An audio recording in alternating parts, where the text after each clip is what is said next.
तर आज आपण वांग्याची भाजी बनवणार आहोत। तर मी हे 7-8 वांगी घेतलेली आहेत।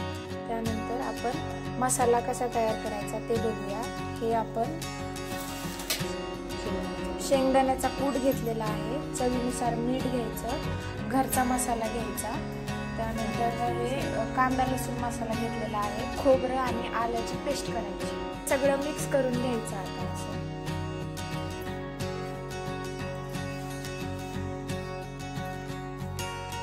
एकजीव करून घ्यायचं, सगळं असं बारीक कट करून घ्यायचं, 4 फोडी करून।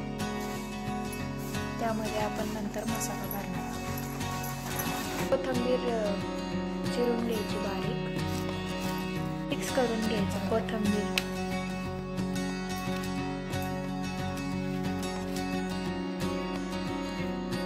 मध्ये मसाला भरून घ्यायचा, भरून घेतलेले आहेत। आता आपण भाजी करणार। आपण थोडं तेल घेतलेलं आहे, 2 चमचे।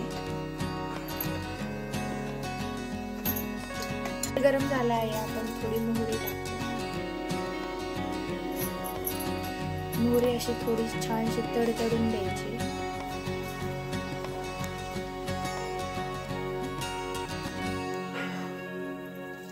त्यामध्ये थोडी जिरे टाकायची, थोडी हळद चवीनुसार, लाल तिखट 1 चमचा छोटा। आता त्यामध्ये वांगे असे परतून घ्यायचे छान।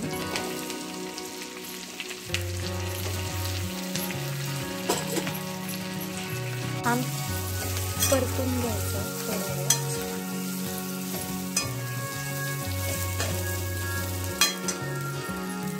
त्यामध्ये राहिलेला मसाला सगळा टाकून घ्यायचा कढईत। कोथिंबीर पण टाकलेली आहे।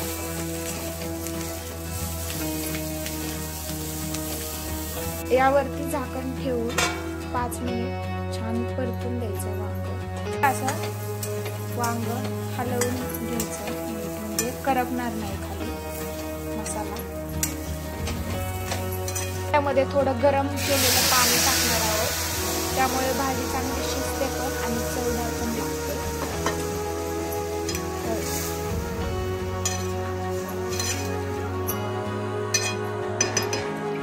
त्याच्यानंतर 5 मिनिट छान उकळी आल्यानंतर भाजी शिजून जाईल। त्याच्यानंतर 5 मिनिट छान उकळी आल्यानंतर भाजी शिजून जाईल। हे आता छान शिजलेली आहे, तुम्ही टेक्स्चर बघू शकता कसं छान आलेलं आहे, छान तरी पण आलेली आहे।